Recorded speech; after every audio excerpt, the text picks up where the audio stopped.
স্থানীয় লোকজনরা বললো যে এখানে রাত্রিবেলা করে আসা নিষেধ ছিল না, সব ছেলে মেলে ভেঙে গেছে।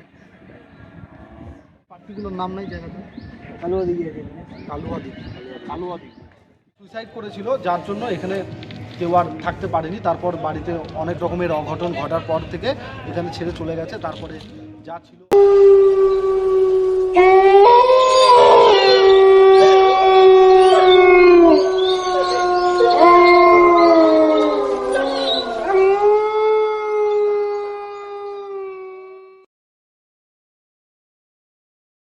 Hey guys, welcome back to our channel.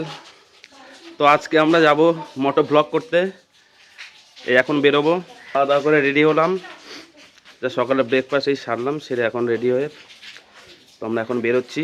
আর আমি দোকানে যাব, দোকানে যাওয়ার পরে ওখানে সুমন আর সঞ্জু আসবে, তারপরে একসাথে দেখা হচ্ছে তোমাদের সাথে। ওয়েট করেছিলাম তোর জন্য, কখন আসবি।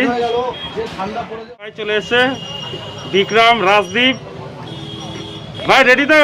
একদম, এই তো এক্ষুনি যেই তিনজনকে তোমরা দেখতে পেলে, মানে অমিত, সুমন আর রাজদীপ, এরা তিনজন হলো ভাই। আর এদের সঙ্গে আরো একজন আছে সঞ্জু, লাস্ট যার কথা বললাম অর্থাৎ সঞ্জু। ওকে তোমরা এখনো দেখোনি, তবে পরে সবার সাথে আরেকবার করে পরিচয় করিয়ে দেব। এরা প্রত্যেকেই ঘুরতে প্রচন্ড ভালোবাসে আর বিভিন্ন জায়গা এক্সপ্লোর করা এদের একটা হবি বলতে পারো। যেমন আজকে ওরা যাচ্ছে একটা পুরনো হন্টেড বাড়ি এক্সপ্লোর করতে, যেটা পশ্চিমবঙ্গের মালদা জেলার সুজাপুর নামে একটা জায়গা, যেটা গুগল করে ওরা জানতে পেরেছে। আর ওরা জায়গাটায় পৌঁছানোর জন্য গুগল ম্যাপের হেল্প নিচ্ছিল, কারণ এক্স্যাক্টলি কোথায় সেটা ওরা কেউই জানে না, যেহেতু গুগল করে জানতে পেরেছে। আর এই হলো চারজন, এরাই একসাথে বেরোচ্ছে। বাইরে এখন টেম্পারেচার খুবই কম, প্রায় 12 ডিগ্রি সেলসিয়াস থেকে 16 ডিগ্রি সেলসিয়াসের মধ্যে টেম্পারেচার ওঠানামা করছে। আর বাইক চালাতে বুঝতেই পারছো, হাত দুটো একদম জমে বরফ হয়ে যায়। তাই ওরা ওদের ডেস্টিনেশনে পৌঁছানোর কিছু দূর আগেই এই কাকিমার চায়ের দোকানটা একটু ঢোকে চা খেয়ে নিজেদের শরীরের টেম্পারেচারটাকে ব্যালেন্স করার জন্য। চা খেয়ে আবার ওরা রওনা দিয়ে দেয়। আমি তো অনেক কিছুই বললাম, এবার ওদের জার্নি সম্পর্কে তোমরা ওদের মুখ থেকেই কিছু শুনে নাও।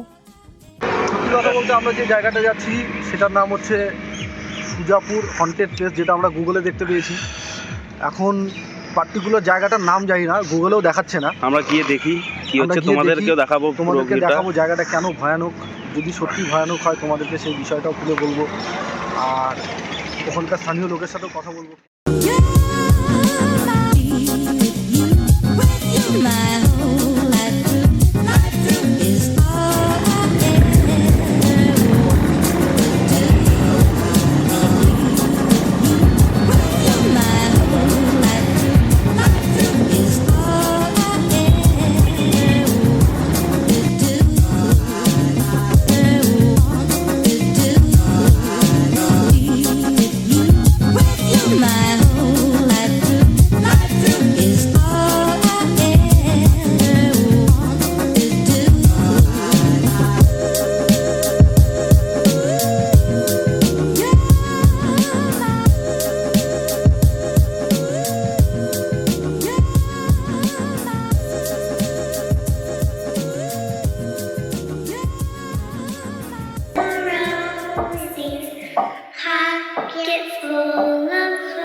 হ্যাঁ বন্ধুরা, তোমরা একদম ঠিকই ধরেছো, এটাই সেই পুরনো ভুতুড়ে জমিদার বাড়ি, যেখানে কিনা ভুতুড়ে কাণ্ড কারখানা লক্ষ্য করা যায়। এই পুরনো জমিদার বাড়ির আশেপাশে কেউ রাতের বেলা তো অনেক দূরের কথা, দিনের বেলাও সচরাচর কেউ আসে না, যদি না সে নেশা ভাঙ করে থাকে। চারপাশটা খুব ভালোভাবে লক্ষ্য করলে দেখা যাবে পুরো জায়গাটা একেবারে জনমানবহীন, কোনো মানুষের চিহ্ন নেই। এমনকি খুব বেশি খোঁজাখুঁজি করলে হয়তো দু একটা গরু ছাগলের ঠিকানা মিলবে। প্রত্যেকটা প্রাচীন ভুতুড়ে বাড়ির একটা বৈশিষ্ট্য হলো সেখানে একটা প্রাচীন বটগাছ থাকে, যেখান থেকে প্রচুর ঝুড়ি নেমে আসে। এখানেও তার অন্যথা হয়নি, এই বাড়ির সাথেই লাগোয়া একটা বটগাছ রয়েছে, যেটা বাড়ির একটা সাইডটাকে পুরো গ্রাস করে আছে। প্রাচীনকালের পলেস্তারা অর্থাৎ আধুনিক কালের প্লাস্টার। এই বাড়ির দেওয়াল থেকে প্লাস্টারগুলো ঝরে ঝরে পড়ছে অনেকাংশে, তাতেই প্রমাণ হয়ে যাচ্ছে বাড়িটা বেশ পুরনো বাড়ি।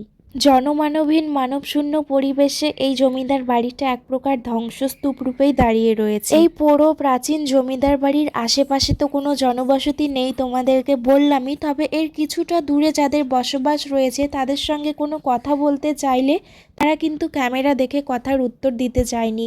পরে অবশ্য সাহস করে একটা ভাই কথা বলেছে, তবে অনেকাংশে আমাদের কথার উত্তরগুলো এড়িয়ে গিয়েছে।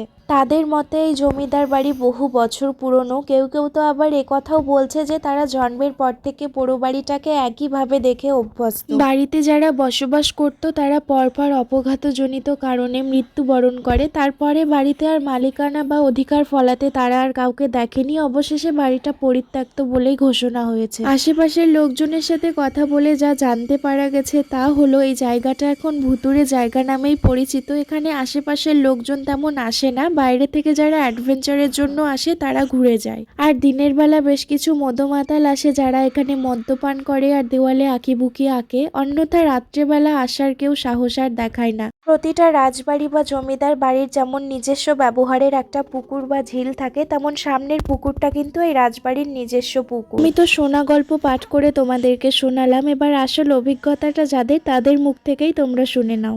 বলবো বলতে আমরা গুগলে দেখে যে ডেস্টিনেশনে আসার কথা ছিল, তো আমরা ওখানে চলে এসেছি। তো এসে বেশ বাড়িটা বেশ পোড়া, মানে এখানে কোনো মানে আগুন ধরা হয়তো পুড়ে ঘুরে গেছিলো। অনেক দিনের পুরনো বাড়ি দেখে বোঝা যাচ্ছে, তোমরা ভিডিওতে তোমরা দেখতেই পারবে। হন্টেড কিনা আমরা দিনের বেলা এসেছি, এখন কী করে বুঝবো এখানে হন্টেড কিনা। তো স্থানীয় লোকের কাছে শুনে জানতে পারলাম এটা একটা লোকের বাড়ি ছিল।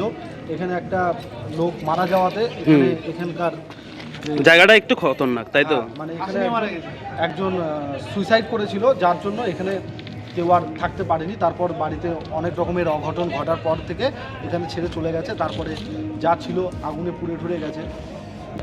তোমাদের বাড়িটা হ্যাঁ, তবে ওখানকার স্থানীয় লোকজনরা বললো যে এখানে রাত্রিবেলা করে আসা নিষেধ। তো আমরা দিনের বেলা এসেছি, বলতে আমাদের এত সাহস নেই যে আমরা রাত্রিবেলা করে আসবো। একদম। তো দিনের বেলা এসে তোমাদেরকে এক্সপ্লোর করে দেখালাম জায়গাটা। স্থানীয় লোকজন যেটা বললো এখানে সেরকম কোনো গন্ডগোল নেই, পাশেই পুলিশ স্টেশন আছে, খাবার জলের ব্যবস্থা আছে। বেশ শুনি পুরোনো বাড়ি অনেক। কেউ মারা ধারা গেছিল না, সব ছেলে মেলে ভেঙে গেছে। এমনি কোনো পার্টিকুলার নাম নাই জায়গাটা? কালুয়া দিকে আছে। কালুয়া দিঘি। কালুয়া দিঘি, ঠিক আছে, থ্যাংক ইউ। তোমরা দেখতেই পারলে যে আমরা একটা স্থানীয় ছেলের সাথে কথা বললাম। তো জায়গাটার পার্টিকুলার নাম হচ্ছে কালুয়া দিঘি। আমরাও জানতাম না, জেনে নিলাম। কিন্তু এখানে ভূত বাংলো বলেই এটাকে সবাই চেনে। কিন্তু এখানে অ্যাকচুয়াল হয়েছিল 3টে লোক মারা গিয়েছিল। মানে ছেলেটার কাছ থেকে যা জানতে পারলাম, স্থানীয় লোকের সাথে, যে ছেলেটা এখানকার স্থানীয় ছেলে, ওনার কাছে শুনলাম, উনিই বলল যে এখানে একটা ছেলে 2টো মেয়ে মারা গিয়েছিল বাড়িটাতে। তারপর থেকে এটা ভূত বাংলো নামে পরিচিত। জায়গাটা এরকমই হয়ে আছে।